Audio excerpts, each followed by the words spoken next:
The chair was too small for me, that was the first thing I noticed when I walked into the Galactic Conclave chamber for the first time. Every seat at that great curved table had been built to fit the species sitting in it. The breath had wide, low platforms that supported their four-legged frames. The Dathi had tall, narrow columns of heated air where they hovered. The Shen had tanks of green liquid bubbling softly, and humanity 8 billion people, the youngest space faring civilization in recorded galactic history, had been given a single plane seat tucked at the far left end of the table near the ventilation duct where a faint mechanical hum never quite stopped. I sat down in that chair, adjusted my jacket, opened my data pad, and smiled at the alien sitting nearest to me, a small gray-skinned creature from the Melis Federation who looked back at me with the expression of someone noticing a pigeon that had somehow wandered into a courtroom. My name is Kale Marrero. At the time I was 29 years old, a junior diplomatic aide under Ambassador Grace Yun, and I was the only human being in that chamber who had never once been to space before this assignment. I had studied political theory at Oxford Interplanetary Relations at the Geneva Institute and had spent 3 years reviewing translated alien legal texts in a windowless office in New Delhi. I was by every reasonable measure completely unprepared for what I was about to see. Ambassador Yun had warned me the night before. She was a small woman in her 60s, with silver hair cut short and a habit of speaking very quietly so that people had to lean in to hear her. We had been sitting in the human embassy's narrow dining room eating noodle soup she had made herself on a small electric stove she kept in her office. They are going to say something tomorrow, she told me, that will make you want to stand up and shout. What kind of something? I asked. The kind that is designed to make you stand up and shout, she said. That is the point of it. Do not stand up, do not shout, eat your soup and write it down. I ate my soup, I wrote it down. I am getting ahead of myself. Galactic Conclave met every 30 days. Its great chamber aboard the station, known as the Forum, a structure the size of a small moon orbiting a dead star at the edge of the fifth arm of the Milky Way. 41 species were represented at that table. 40 of them had been space-faring. For at least 300 years, humanity had been in space for 81 years, which, as Breath Ambassador Doric had said at our welcoming session 4 months earlier, was approximately the length of time it takes a breath child to learn to read. The remark had drawn polite laughter from around the table. Ambassador Yun had smiled and said, how charming, and written something in her notes. I had looked at what she wrote later. It was Doric's full name, his title, the precise phrasing he had used, and the timestamp down to the second. Nothing else. The session that morning was about the contested resource rights in a system called Arc 7, a cluster of asteroid belts rich in materials that 3 species were claiming. Simultaneously, humanity had no direct stake in Arc 7. We were there to observe, and in Yun's words, to be seen. Observing, to exist in that room as a reminder that we existed at all. The debate had been going on for 2 hours. When Doric rose from his platform, he was enormous, even by breath standards. Nearly 3 meters tall, with a deep purple hide and 4 pale eyes arranged in a flat horizontal line across his face. The breath had ruled the largest single block in the conclave for over 2 centuries. When Doric stood, the room quieted. He did not speak about Arc 7. He spoke about us. It has come to the attention of the Dominion, he said in the flat universal translation that the chamber systems produced that the human colony on the moon designated Kepler secondary has been conducting mineral surveys within range of breath claimed space. This is a violation of the outer fringe accord section 12 clause 7. I felt my jaw tighten. I kept my face perfectly still. Kepler's secondary was not a large colony, 3,000 people mostly, families of researchers and a few thousand who had gone there simply because it was one of the first places humanity had been allowed to settle. Beyond our own solar system, it was to the humans who lived their home, it was to the breath a bargaining piece.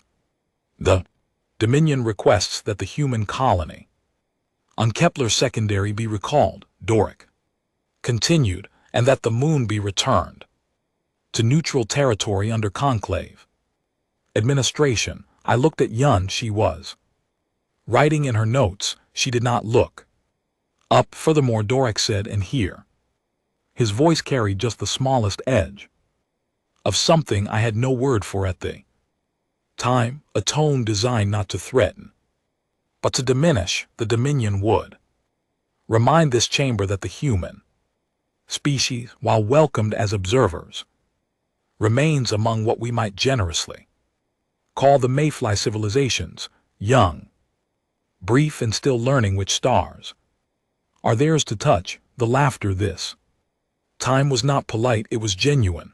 I heard it ripple through the translation feeds from a dozen species who found it genuinely amusing. The pigeon in the courtroom had flown too close to the judge's bench. I did not stand up. I did not shout. I looked down at my pad and wrote down every word. After the session, Yun and I walked back through the forum's long corridors in silence. The station was beautiful in a cold, ancient way, all curved metal and dim amber lighting built by a civilization that had ceased to exist 4,000 years ago and repurposed by the conclave into something functional if not comfortable. I had never gotten used to the smell, which was the blended air recycling of 41 different species and smelled approximately like a library that had once been a fish market. They are going to take the colony, I said. Yes, Yun said, and we are not going to stop them. Not today, she said. Then what are we going to do? I asked. I was young. I wanted an answer that sounded like action. She stopped walking. We were in a long empty corridor, the kind that connected the public chambers to the residential sections, and for a moment there was no sound except the faint hum of the station's recycled atmosphere. Kale, she said, do you know why every species in that room laughed when Doric called us mayflies? Because they think we are weak, I said. No, she said, because they are certain of it. Certainty makes people careless. Certainty makes people stop watching. She started walking again. We have been in space for 81 years. The breath have been in space for 900. The Shen for over 1,000. In galactic terms, we are infants. She paused.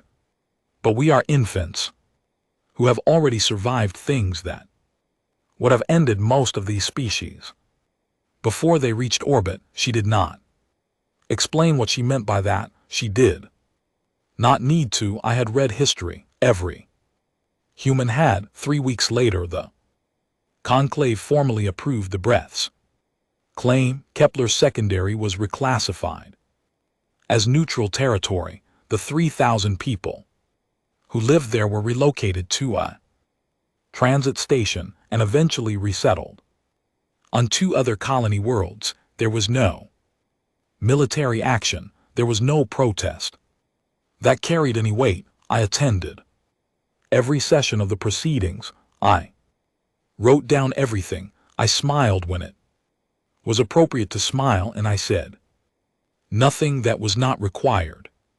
On the last day, as the final vote was recorded and the session closed, Dorek passed behind the human delegation seat.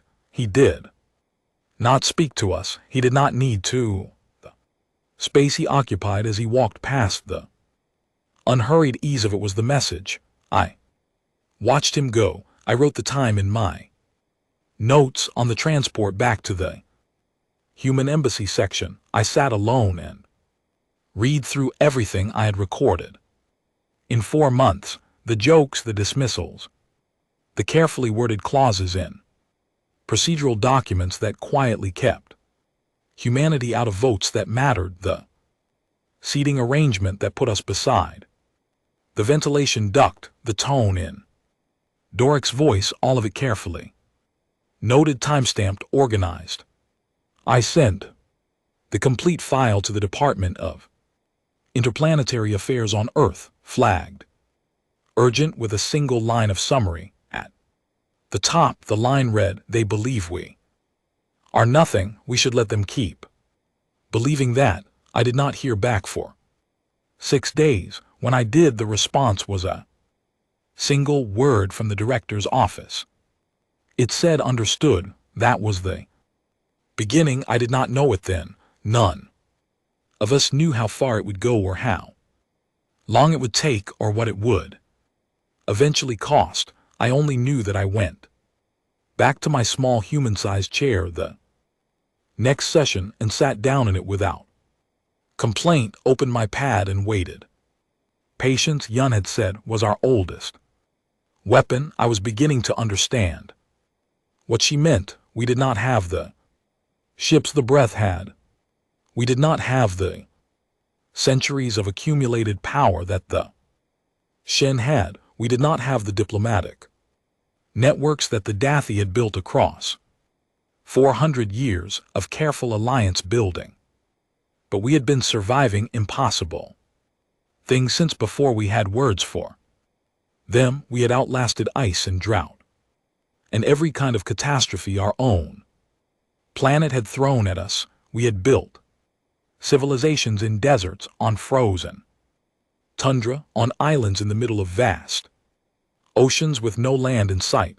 We had disagreed with each other violently for thousands of years and somehow imperfectly found our way to something that held together. 81 years in space was nothing. We were just getting started. Across the chamber, Dorek sat in his wide, comfortable platform and spoke in the confident voice of a species that had never once been afraid of us. I watched him and I thought about Yun's word, certainty. The most dangerous thing in the universe was a powerful species that had decided it already knew everything it needed to know about you.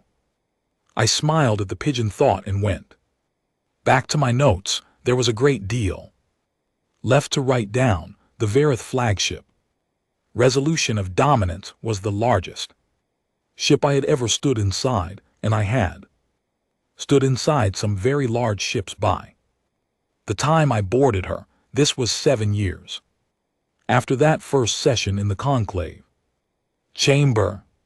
7 years in which I had attended 216 sessions, filed 4,300 pages of diplomatic reports, learned conversational breath, which no human had bothered to do before me because the universal translator made it unnecessary, and that was precisely why I did it and been promoted 3 times, to the point where I now held the title of Senior Diplomatic Liaison, which meant that Ambassador Yun was still in charge, and I was the one she sent into rooms she did not want to sit in herself. The invitation to tour the resolution of dominance had come through official channels dressed up in the formal language of galactic goodwill. What it actually was, and everyone knew, What it actually was a demonstration. The breath wanted humanity to see their military capacity up close, to feel appropriately small, and to go home and think carefully about the cost of ever being anything other than cooperative. I had accepted immediately. Y had raised an eyebrow. You want to go? Very much, I said. She studied me for a moment. Take good notes, she said. I took exceptional notes. The resolution of dominance was 4 km long. It carried a crew of 12,000 breath, a fighter complement of 900 vessels and weapons arrays that could, according to the specifications that General Krav had cheerfully shared with me in the welcoming briefing, reduce a medium-sized moon to rubble in approximately 4 hours. KV was a thick set breath with a deep rust-cold hide, and the particular kind of pride that comes not from personal achievement but from inherited dominance, the pride of someone who had been powerful so long they had forgotten it was a thing that could change. He walked me through the ship's main artillery deck with the enthusiasm of someone showing off a new home they were very pleased with. I asked questions. I asked a great many questions, and I asked them in the way had spent 7 years learning to ask questions in galactic diplomatic settings with exactly the right amount of impressed ignorance, just curious enough to be flattering, never quite curious enough to seem like I was actually trying to learn something. And the reload cycle on the primary arrays, I asked, pausing in front of a bank of enormous gun mechanisms that were currently in their dormant configuration, 40 seconds at full operational capacity, Krav said with the satisfaction of a person reciting a number they have always liked, faster than any comparable system in conclave space. Remarkable, I said. I wrote down 38 seconds in my notes because the dominant species always shave 2 seconds off the true number when they are trying to impress someone. It is a universal constant. The armor tour took 2 hours. Krav explained the layered composition with the detail of someone who had clearly given this tour before and found it genuinely enjoyable. I listened to every word. I asked about the specific alloy ratios in the outer hull plating. I asked about the geometry of the shielding arrays and whether the configuration had changed since the previous model. I asked about the ventilation layout in the lower decks, which Krav found an odd question until I explained that I found engineering systems fascinating, which was true. I also found the ventilation layout in the lower decks to be a significant structural weakness, but I did not mention that part. Between the artillery deck and the command bridge, we passed through a long maintenance corridor where a team of engineers was running diagnostics on a secondary power coupling. One of them looked up when we passed, a younger breath, perhaps a decade into her career by the look of her hide, which still had the lighter coloring of relative youth. She had pale yellow eyes, which was unusual for breath, and she looked at me not with the blankness that most breath directed toward humans, but with something I had not often seen in this species, genuine curiosity. Krav swept past her without acknowledgement. I slowed my pace just slightly. Are you the diagnostic lead on this section? I asked her in breath. She blinked, all 4 eyes in surprise. Yes, she said, I am. Engineer V. You speak our language? Badly, I said. I apologize for the accent. It is better than badly, she said, still looking at me with that openness that felt strange after 7 years of careful diplomatic distance. I have never spoken to a human before. Are you? She paused, choosing her word. Are you afraid? It was such an honest question that I almost laughed. Of what? I asked. Of all of this, she said, a small gesture that took in the ship, the corridor, the artillery deck behind us. Of us, I looked at her for a moment. She was young. She had asked the question the way a scientist asks a question, not to intimidate, not to diminish, but because she actually wanted to know the answer. No, I told her honestly, I am not afraid. I did not tell her why. I did not tell her that the reason I was not afraid was the same reason that a person who has spent 3 years studying a chessboard is not afraid of the pieces. I liked her too much for that. Krav had stopped at the end of the corridor and was looking back at me with a thinly veiled impatience. I nodded to VTH and moved on. The command bridge was exactly as impressive as Krav wanted it to be. I stood at the forward viewport and looked out at the stars and thought about what I knew. What I knew was this: for 7 years, while I had been sitting in the conclave chamber taking notes, a very large number of very serious people back on Earth had been doing things that made my note-taking look like a hobby. The Department of Advanced Systems Research, which officially did not exist, had been running continuous analysis on every piece of alien technology that had passed through diplomatic channels, every specification shared at a trade summit, every detail visible in the background of a communication feed, every question that seemed harmless to answer.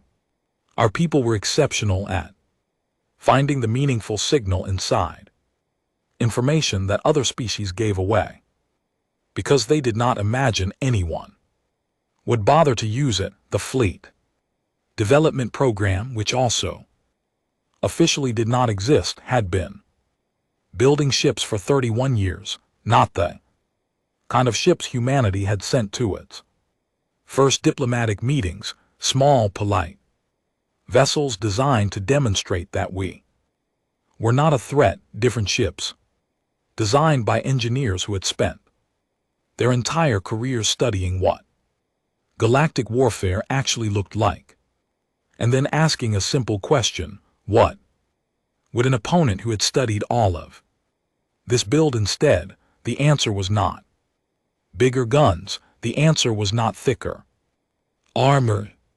The answer was something that the Vurath and the Shen and every other species who had been fighting their wars the same way for centuries had never had reason to think about: flexibility. The human ships were designed to change. Their weapon systems could be reconfigured mid-engagement. Their crew rotations were built around the assumption that a battle plan would be useless within 12 minutes of contact, and that the crew needed to be capable of generating a new one in 6. The pilots were trained in conditions that no other species used in training, because no other species had figured out how to make their people functional under that kind of pressure. Humans had been doing it to themselves for a very long time. I stood at the forward viewport of the resolution of dominance and looked at the stars and thought about the 31-year fleet. I thought about the engineers who had built it. I thought about the analysts who had spent their careers learning everything there was to know about how every major military power in the conclave actually fought, so that we would never have to be surprised by any of it.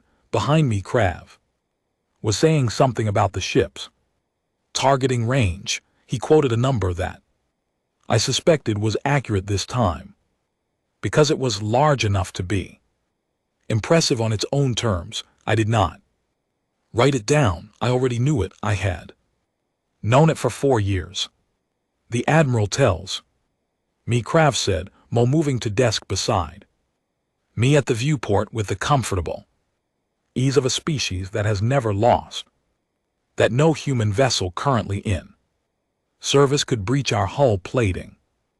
Is that so? I said. The Admiral is a thorough man, Krav said. He has reviewed your complete naval catalog. I nodded, slowly, still looking at the stars. I am sure he has, I said. What I did not say was that the naval catalog the Admiral had reviewed was the public one. It was an accurate document. It accurately described every vessel humanity had sent to diplomatic engagements, trade, conferences, and surveying missions. It did not describe the vessels that had never been sent anywhere yet. Krav was quiet for a moment, looking out at the stars with me.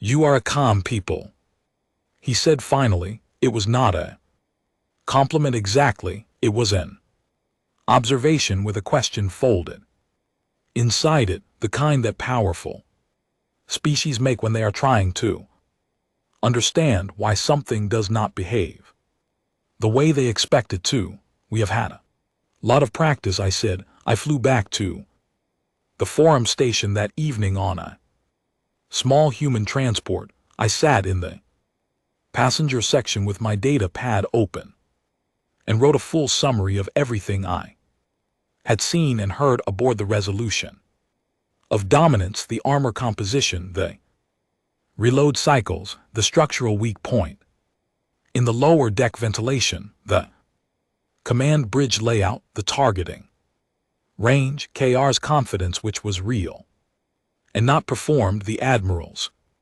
thoroughness, which was genuine and pointed in the wrong direction.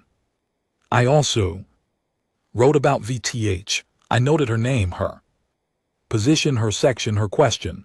I noted the quality of her curiosity, which had felt different from everything else I had encountered in 7 years of galactic diplomacy. I wrote, this one asks question because she wants to understand things. This is worth remembering. I sent the report through the encrypted channel to the Department of Interplanetary Affairs. I marked it routine. It was not routine. Almost nothing I had sent in the last 4 years was actually routine, but it was useful to have them filed that way so that anyone casually reviewing the archive would see a junior diplomat doing exactly what junior diplomats do, collecting information that seemed useful and sending it home in case someone smarter could figure out what to do with it. No one was casually reviewing the archive, but it was still good practice. I slept well that night. I always slept well in those years because I understood my job, and my job was not to stop anything that was happening. My job was to watch it happen clearly and without flinching, and to make certain that when the time came, no one on Earth was surprised. The time was not yet, but I had been paying close enough attention to know that it was coming. Somewhere in breath space, 3,000 humans who had once lived on Kepler Secondary were building new homes on other worlds. They had not been asked if they wanted to move. They had not been consulted or compensated properly or given more than 4 weeks notice. They had simply been informed that the land they lived on was no longer theirs, packed their belongings, and gone. I thought about them sometimes when I sat in the conclave chamber and watched Doric speak with the unhurried ease of certainty. I thought about what it feels like to be told that the place you call home has been reclassified. I thought about the particular kind of patience it requires to absorb that and keep going. Humans were extraordinarily good at that kind of patience. It was not a gentle quality, however much it looked like one from the outside. It was The patience of a person who has chosen to wait for the right moment rather than the first available one. Dvorak was still calling us mayflies in his informal remarks. It had almost become a catchphrase for him. I had heard it quoted approvingly by 2 other ambassadors in the last year, which told me something useful about the shape of the consensus in that room. Let them keep the word. I thought they can have it. Words are cheap. What they were not keeping, what none of them had any idea. We had been quietly, carefully, relentlessly building for 31 years was everything that actually mattered. I closed my data pad and looked out the transport window at the stars going past. 88 years in space now, the youngest civilization at the table, the seat near the ventilation duct. I wondered sometimes what Dvorak would have said if he had known, if he had understood what we had actually been doing in the quiet years while he was busy being certain about us. I suspected he would not have believed it. Certainty is a hard thing to shift. That is both its greatest strength and the precise nature of the problem it eventually creates. We were about to become a very significant problem. The transmission came through at 3:40 station time, which was the middle of what the forum's artificial cycle designated as night. I was asleep when my communications unit activated with a priority override code, the one reserved for situations that could not wait until morning, which in 14 years of service I had heard exactly twice before. I was sitting up and reading before I was fully awake. Message was 4 lines from the Earth Foreign Affairs Office, transmitted through the emergency relay. It carried a classification level I had not seen used in my career. It told me that a breath fleet of 41 warships had entered the Kepler's landing system at 200. It told me that orbital positioning had begun. It told me that the colony's communications had been suppressed. The 4th line told me that Kepler's landing had a population of 812,000 people. I dressed in 2 minutes. I was in Ambassador Yun's office. In 4 she was already there.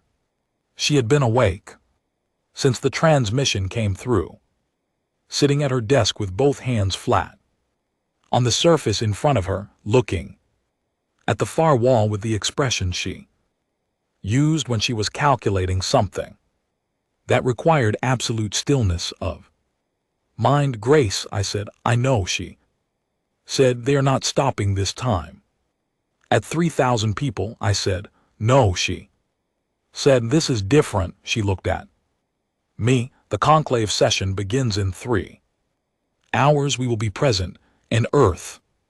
I asked. She was quiet for a moment. Earth has been notified, she said. Relevant departments have been notified. There was a weight in how she said it. Not the weight of helplessness. Something else, the weight of a woman who knows what she set in motion and is now watching it approach.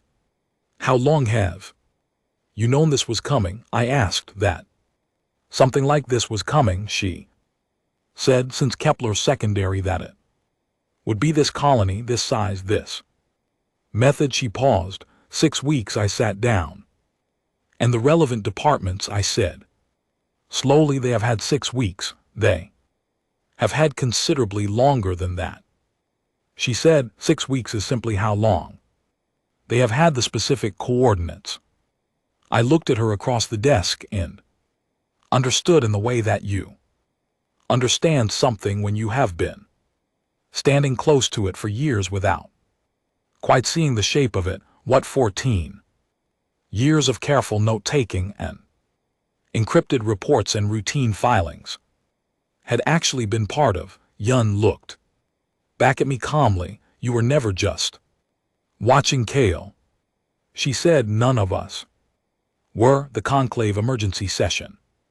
Convened at 700, I had not slept, I did not notice the chamber was fuller than usual. Several ambassadors who typically sent deputies had come themselves, drawn by whatever communication network moved news through the upper levels of galactic diplomacy faster than any official channel. The atmosphere in the room was the specific kind of uncomfortable that large groups of powerful entities produce when something is happening that they did not predict and are not sure how to respond to. The breath feed was on the main display. Doro had not yet activated it. He stood at his platform with the same unhurried ease he always carried, but I had been watching him for 14 years and I could see something underneath it. Not quite unease, something closer to the expression of a person who has placed a large object on a table and is waiting with complete confidence for everyone to understand that they cannot move it. The session chair called for order and invited Dorak to address the chamber. Dorak spoke for 9 minutes. He spoke about historical breath claims to the Kepler system. He spoke about the inadequacy of current boundary treaties. He spoke about the cost of maintaining stability in the outer fringe and the reasonable expectation that civilization with the resources and experience of the breath dominion should bear that cost with appropriate territorial acknowledgement. He did not use the word annexation. He used the phrase administrative reorganization of contested space, 812,000 people. When he finished, the session chair asked if the human delegation wished to respond. I had been thinking about what to say. Since 3:40, I had written 4 different versions on my pad during the session, scratching each one out, too long, too detailed, too much like argument, which was what they expected. The last version I had written was 3 sentences. Then I had deleted 2 of them. I stood up. The chamber was very quiet. I was aware that this was in the long, careful math of the last 14 years, the moment after the quiet, the human delegation, I said, acknowledges the breath. Ambassador's remarks. I paused. We will handle this. I sat down. The chamber remained quiet for a moment longer than was comfortable. Then it erupted into the various sounds that 40 species make when they are all surprised simultaneously, which is a remarkable thing to hear. Dorak looked at me. I met his 4 pale eyes across the table. His expression did not change, but I watched something move through it. Not concern, not yet a recalibration, a slight adjustment in the model he had been using for 14 years to understand what humans were. I looked back at my pad at E847 station time. The forms Oxers registered an event in the Kepler's landing system that the system's analysis software initially categorized as a gravitational anomaly and then 7 seconds later recategorized as a simultaneous emergence event. 44 vessels dropping out of faster-than-light transit at coordinated positions around the Kepler's landing orbital zone. This information appeared on a secondary display at the edge of the chamber's main screen. It was small text. Most ambassadors did not notice it. Immediately, I noticed it. I had been waiting for it. The breath fleet in the Kepler system had been in positioning formation for 6 hours, 41 warships arranged in a hemisphere around the planet, weapon systems active, communications suppressed. The Verith admiral in charge of the operation had received no response from Earth through any official channel he had by his later account not expected one. Resolution of dominance's admiral had reviewed humanity's complete naval catalog. The math was straightforward. The 44 human vessels that came out of faster-than-light transit around Kepler's landing were not in the complete naval catalog the admiral had reviewed. They were not in any catalog that had ever been shared with any species at any diplomatic function. They had been built in a program that officially did not exist by engineers who had spent 31 years asking what an opponent who had studied all of galactic warfare would build instead, crewed by people who had been trained to assume the first plan was already obsolete and to make a new one in 6 minutes. The Breath Admiral's first response, according to the communications that were later recovered, was laughter. He described the human fleet to his bridge crew as small and expressed the opinion that Earth had made a significant miscalculation. 11 minutes and 40 seconds later, all 41 breath vessels in the Kepler's landing system had either surrendered or lost propulsion. In the conclave chamber, the secondary display had been noticed by everyone. The room had gone absolutely silent in a way that 40 species in a room very rarely managed. Dora was standing at his platform reading something on a personal communication device, his 4 eyes moving across the screen with a stillness that was not calm. I stood up. Again, I walked to the podium, which I had never done before in 14 years. Human delegation did not use the podium. We sat in our seat near the ventilation duct and we observed and we wrote things down. I stood at the podium and I looked at the chamber, at the Shen in their green tanks, at the Dorothy hovering in their columns of warm air, at the Mellie's ambassador who had given me the pigeon look 14 years ago and was now looking at me with something very different, and I spoke. The human fleet in the Kepler's landing system has completed its operation. I said the colony is secure. The displaced citizens of Kepler secondary, who were relocated 6 years ago, are already en route back to the system. I paused. No civilians on either side have been harmed. Another pause. We will be transmitting a formal communication to the Breath home world within the hour. I would ask that this chamber remain in session to receive a follow-up briefing from the human delegation at that time. I walked back to my seat. Doric had not moved from his platform. He was still reading whatever was on his communication device.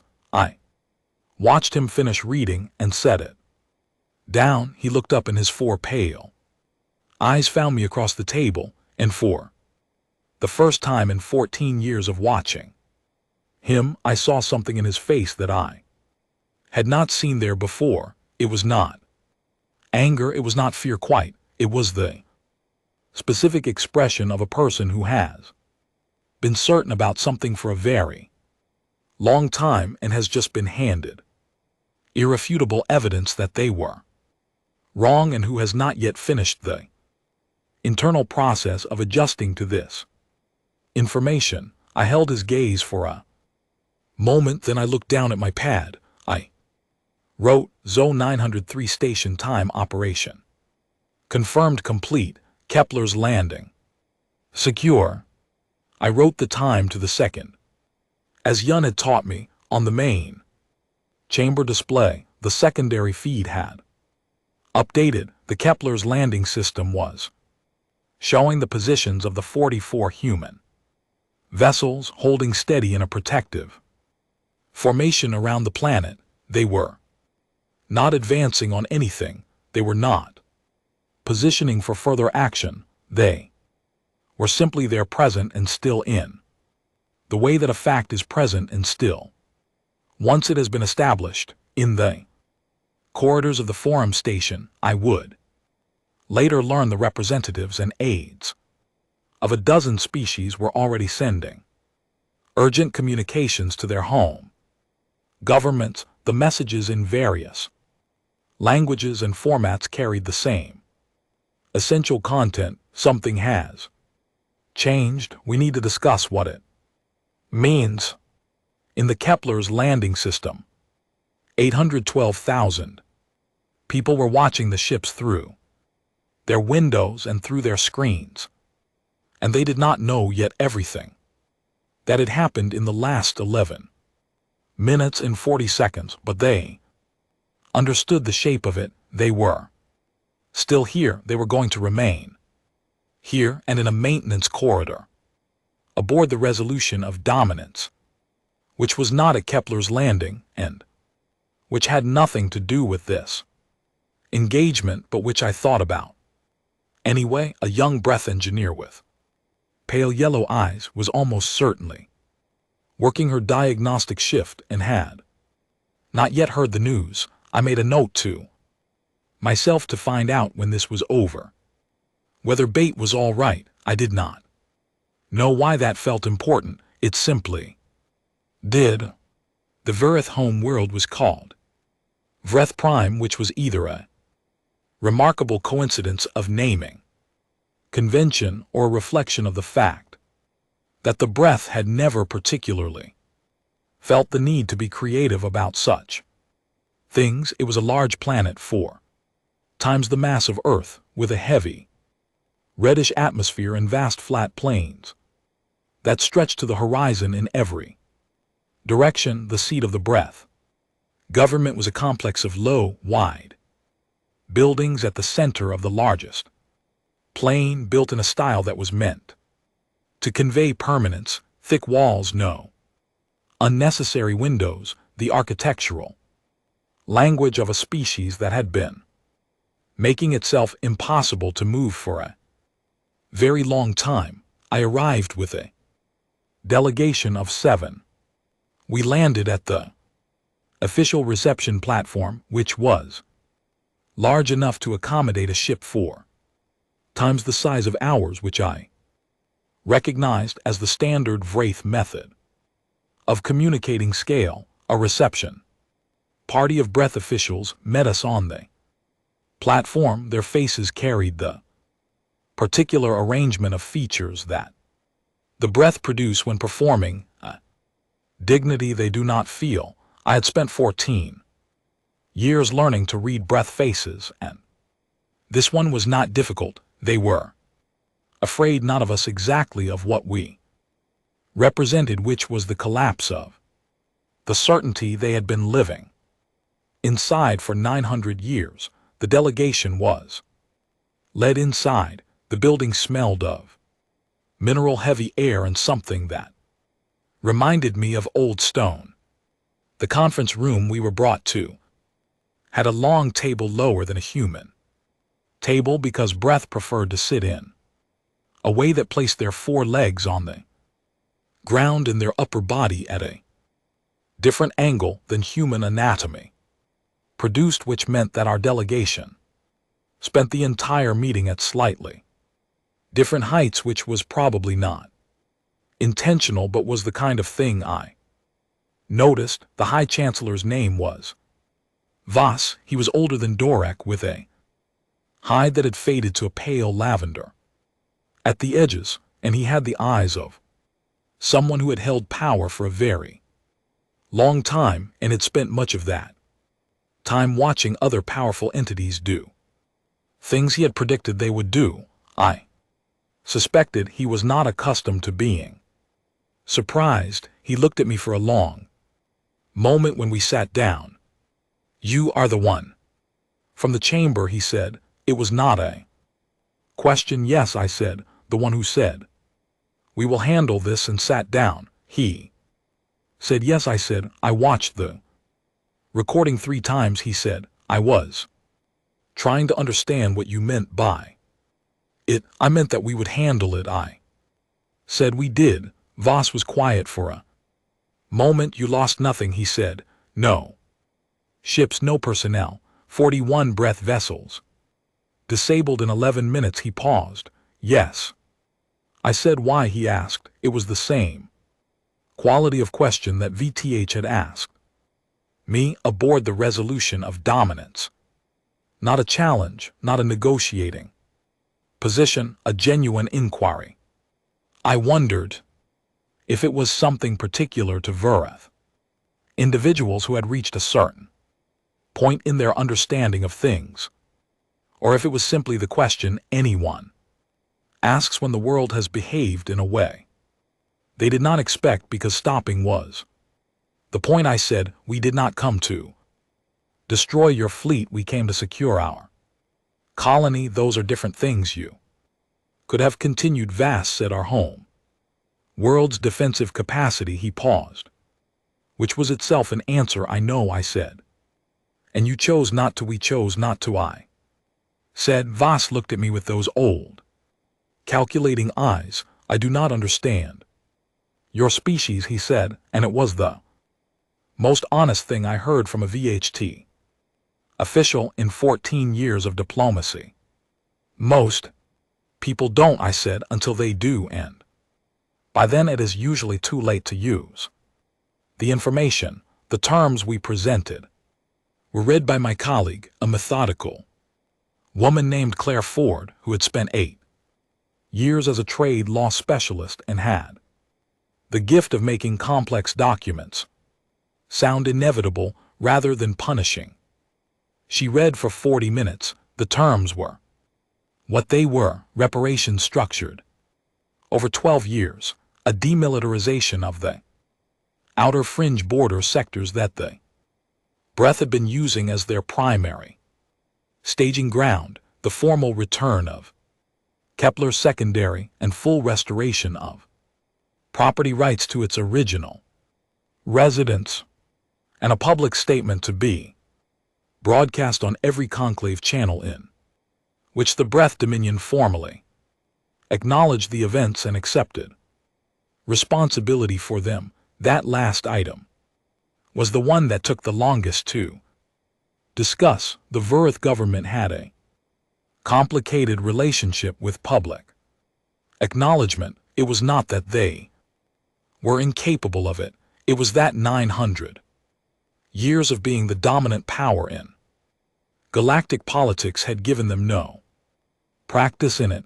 Powerful species rarely need to apologize. The mechanism atrophies. We spent 4 hours on the language of the statement. I let Claire lead most of it. She had pens for this kind of technical precision that I had always admired. I sat at the end of the table and drank the mineral water they provided and watched Voss's face as the afternoon wore on. Somewhere in the building's history, there must have been a moment when some Breath leader had sat in a room like this and given terms to a defeated species and felt exactly what Voss was apparently feeling now, the sensation of the world having shifted slightly under your feet, of standing in the same place you have always stood, and finding that the ground has a different texture than it did before. I thought about what it would be like to be 900 years old as a civilization and have this be the first time. I did not feel sorry for him, but I noticed the weight of it. The statement was finalized at the close of the 4th hour. It was not the statement the Breath had wanted to make, it was the statement that was required. Voss signed it without ceremony. One question, he said, after Claire had retrieved the signed document. Of course, I said. The fleet, he said, the one we did not know existed. How long? 31 years, I said. He looked at me. You were building it while you sat in that chamber, he said. We were doing a great many things while we sat in that chamber, I said. He was quiet for a long moment. We believed we understood you, he said. I know, I said. That was always going to be the problem. I paused. Chancellor, can I tell you something that is not part of these negotiations? He inclined his head, which in verb body language indicated willingness to hear something unexpected. We did not want this, I said.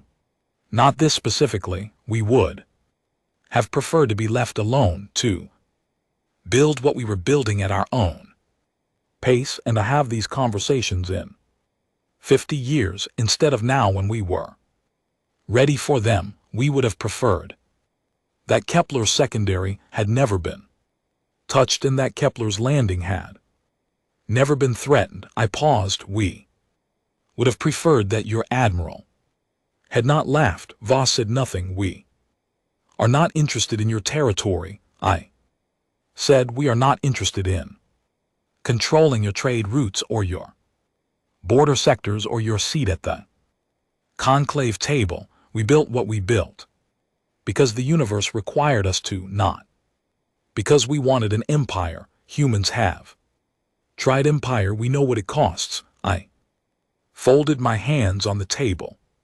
What we want is to be left alone to do what we do, which is figure things out and to have that choice respected. Vass looked at me for a long time, and if it is not respected, he said, then we will handle it. I said, as we have demonstrated. After the meeting, while the delegation was preparing for departure, I walked out of the conference building onto the wide stone steps that faced the plain. The reddish sky of Wreath Prime was deepening into evening, which was a dark copper color that I had not expected to find beautiful, and did. Somewhere across the plain, enormous birds that I did not know the name of were moving in slow circles above the horizon. I heard footsteps behind me and turned. It was a young breath official from the delegation staff, not Voss, not any of the senior members. Someone junior, assigned to logistics, who had spent the day sitting at the back of the room with a data pad. Her hide was young light. Like Veth's, she had been watching me with the same quality of attention throughout the session. Envoy Marrow, she said in careful but functional standard. Yes, I said. She hesitated. Engineer VTH sends regards. She said she asked me to tell you that she has received the scholarship information. She is considering it. I looked at her. I had sent the scholarship offer through a back channel 3 days after the conclave session, before we even arrived on Breath Prime. It was not an official diplomatic act. It was the thing I had written in my notes. This one asks question because she wants to understand things. This is worth remembering. Tell her I said that the offer does not expire. The young official nodded and went back inside. I stood on the steps for a while longer, looking at the copper sky and the birds making their slow circles above the plain. Behind me, the Breath government was signing documents that would change the shape of their next century. In the conclave chamber, the session chair was preparing to receive our follow-up briefing on Kepler's landing colony. Administrators were beginning the process of welcoming back the citizens who had been displaced 6 years ago in the shipyards that still officially did not exist. The engineers who had spent 31 years building something that the world had never seen were probably, I imagined, having a very quiet drink. I thought about what Yun had said to me 14 years ago in that empty corridor on the Forum station. Certainty makes people careless. Certainty makes people stop watching. I thought about Doro at his platform with the unhurried ease of 900 years of dominance, calling us mayflies, handing us the word as if it were obvious. I thought about the mayfly. It lives for a single day. In that day it does everything it needs to do with an intensity that larger, longer lived creatures rarely manage. It does not wait for a more convenient time. It does not pace itself for a future it does not have. It simply moves completely and without hesitation through the one day it has been given. We had been given considerably more than one day, and we had not wasted a single one of them. I went back inside to finish the work. Conclave chamber looked different to me now than it had on the first day. It was the same room, the same curved table, the same amber lighting, the same blended air that still smelled faintly of fish market, but I had been sitting in it on and off for 23 years, and a room changes when you have changed inside it often enough. The seat near the ventilation duct was still there. I did not sit in it anymore. The seat I occupied now was at the center of the human delegation section, which had been expanded from a single chair to a proper segment of the table 4 years ago, following a conclave restructuring that no one had openly called what it was, which was an acknowledgement that the math of power in this room had been recalculated and the seating arrangement needed to reflect it. The chair at the center was comfortable. I had chosen it deliberately. It faced Door's old platform directly, which was now occupied by a younger VHT ambassador named THRL, who had been assigned to the conclave post after Dorek's retirement following the events of 3 years ago. THRL was careful and precise and said very little that was not considered in advance. He had clean briefed at length on the concept of not underestimating humans, which meant he now slightly overestimated us, which was a different kind of useful. This session was not an emergency. It was the ordinary kind. Trade disputes, boundary discussions, the slow procedural work of managing galaxy in which 41 species were attempting to coexist without doing irreparable damage to each other. The atmosphere in the chamber had been different since Kepler's landing, in the way that rooms are different after something has happened in them that everyone in the room knows about and no one is entirely sure how to reference. There was a new quality of attention directed at the human delegation, not fear, exactly something more useful than fear. Respect is too simple a word for it. It was more like the recalibration that when someone you have filed in a particular mental category refuses to stay there. They had filed us as mayflies, brief and inconsequential, and we had declined to be that, and now they were all in the process of building new category and were not yet sure what to put in it. I was 3 days from my 52nd birthday. My hair had gone gray at the temples in the last 2 years, which the human embassy staff had apparently found reassuring, since it suggested I was aging in a visible and understandable way. Ambassador Yun had retired the previous year and was living on Kepler's landing, which she had said she chose because it seemed like a place that had earned some peace. I missed her every session. I had learned more from watching her not react to things than from any formal training I had ever received. The new Qualari ambassador arrived midway through the morning session, escorted to the chamber by the Forum's protocol office. The Qualari were newly admitted to the conclave. Their application had been approved 6 months ago, making them the 42nd species at the table and the newest members since humanity had joined 23 years earlier. They were tall, thin-limbed beings with a luminescent quality to their skin that shifted slightly, depending on their emotional state, which made them very readable once you knew the color codes in which they were reportedly working very hard to control in diplomatic settings because they found it professionally embarrassing. The Quarry ambassador's name was Sella. She was young for a senior diplomat. The Qualari had a different developmental timeline than most species in the conclave, and what read as young by their standards was more experienced than it appeared. She had been in the chamber for 2 hours before she spoke to anyone, not part of the protocol process, and when she finally did speak, she spoke to Thrill, which made sense given that the breath were the dominant block and new ambassadors generally sought the gravitational center of the room first.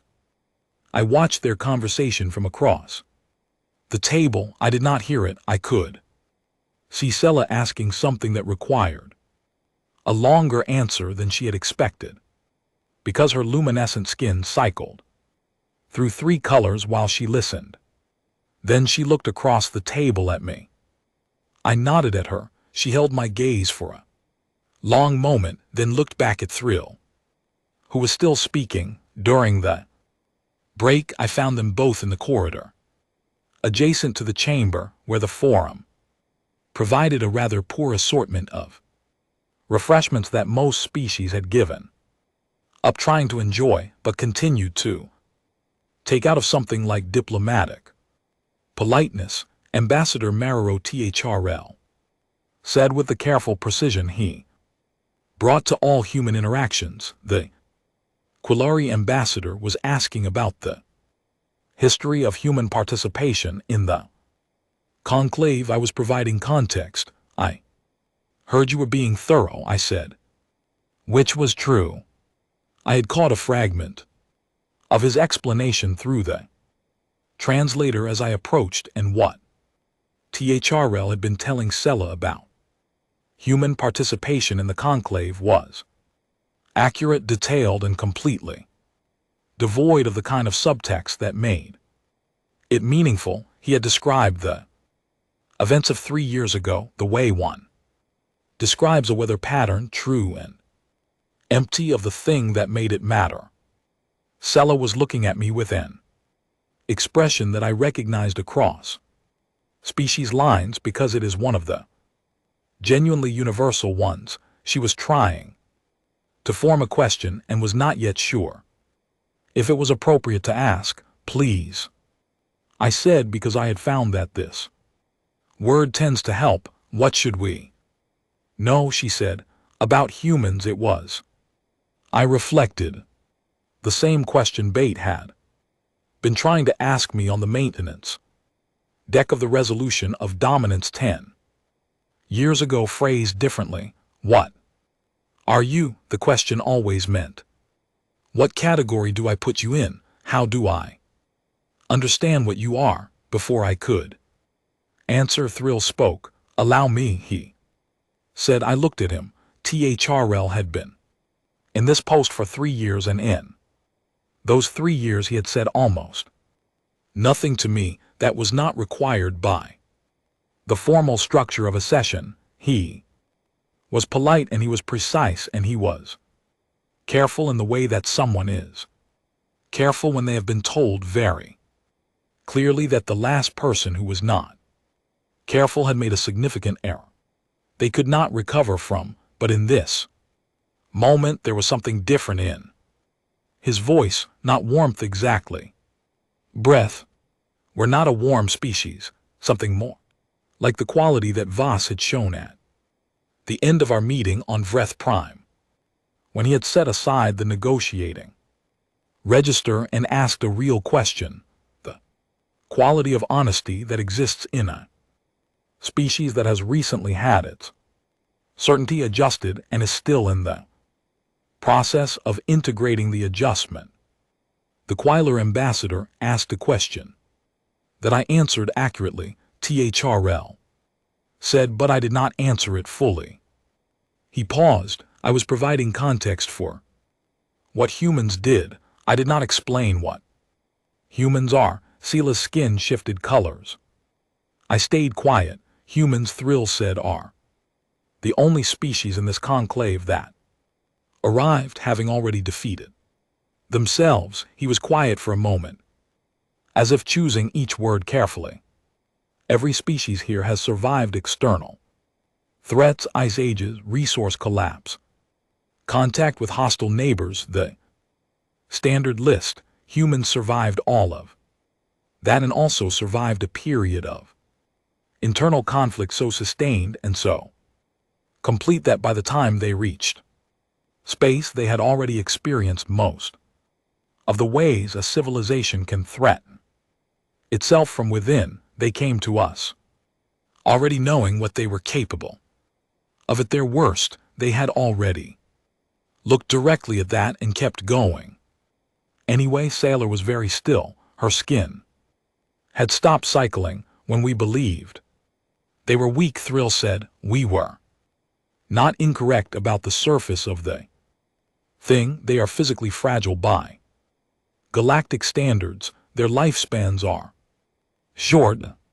Their emotional range is wide enough to be destabilizing under ordinary circumstances. He paused. What we were incorrect about was the relationship between fragility and strength. We assumed they were inversely proportional. In humans they are not.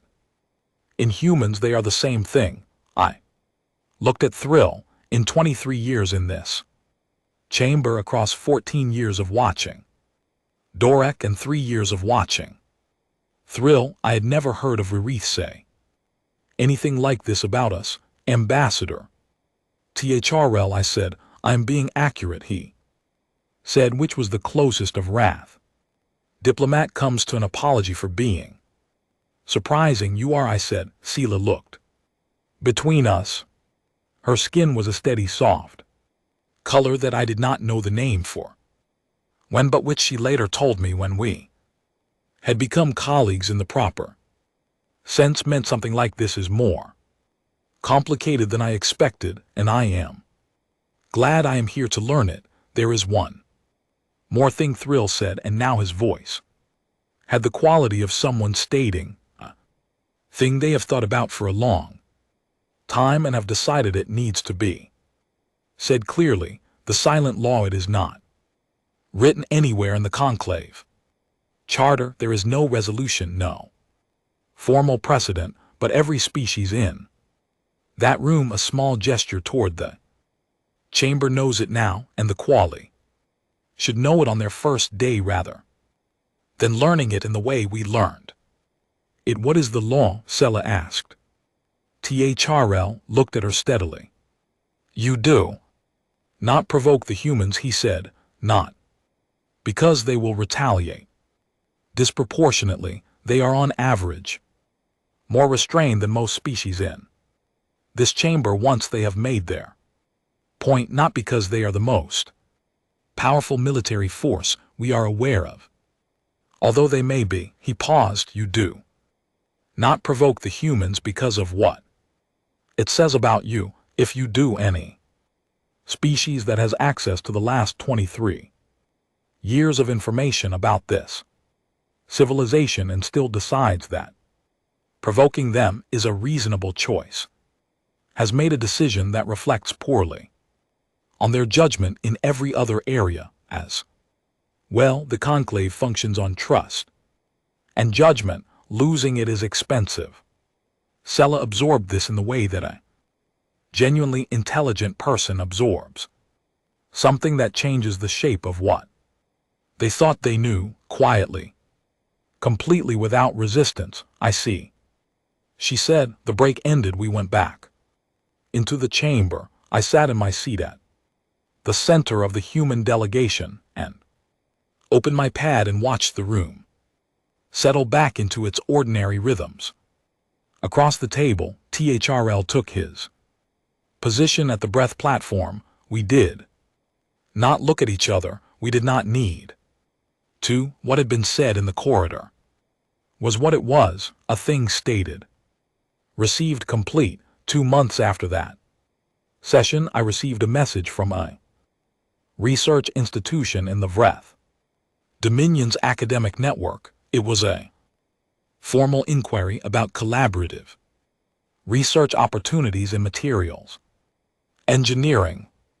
The inquiry was signed by Dr. VTH, newly appointed to a joint conclave research fellowship. The inquiry mentioned that she had been accepted to the fellowship partly on the strength of coursework completed at a human university. I replied within the hour. I said we would be glad to discuss it. In the months that followed, something continued that had already been quietly underway for 3 years. Pattern of small adjustments across the galaxy. 3 species voluntarily submitted disputed border sectors to conclave arbitration that they had previously refused to negotiate. 2 others contacted the human delegation, requesting what they carefully called technical consultations on their defensive infrastructure, which was a delicate way of saying that they wanted to understand the gap between what they had built and what it appeared at Kepler's landing, and they wanted to close it on their own terms before anyone else raised the subject for them. The Dathi opened a cultural exchange program with Earth, the Melis Federation, whose ambassador had given me the pigeon look 23 years ago, sent a formal diplomatic note using a phrase they had never previously directed at a human institution. The phrase was valued partner. None of these things had been demanded, none had been negotiated. They were what happens when the shape of a room changes and the people in the room begin to move differently because the shape has changed. The Galactic Conclave had operated for 4 centuries on a set of assumptions about which species were capable of what. 3 years ago, those assumptions had been revised. The revisions were still working their way through every conversation, every allocation decision, every border survey, every trade clause. Yun had been right about everything, as she usually was. Let them underestimate us. It is our oldest weapon. The weapon had done what it was supposed to do, not by winning a war. The 11 minutes and 40 seconds at Kepler's landing was not a war, it was a demonstration, and there is an important difference. But by establishing clearly and without ambiguity that the category they had put us in was wrong, and that the correct category did not yet have a name, and that they would need to build one, I sat in my seat and looked at the chamber. 42 species at the table. The quarry Ambassador Sella was 2 seats to my left, in a spot that had been prepared before her arrival, a proper seat sized correctly, facing the center of the room. She was writing something on her pad, learning the room the way I had learned it, watching the faces, the pauses, the spaces between words where the real content lived. I thought about my first day in this chamber, the ventilation duct, the mechanical hum, the pigeon look from the Melas, Ambassador Doric's voice smooth and certain, coining his word for us. I thought about the word itself, mayfly, creature that lives for a single day and uses every second of it. I wrote in my notes, session 349, nothing unusual. See, learning well. After the session, I walked through the forum's long corridors toward the transport bay.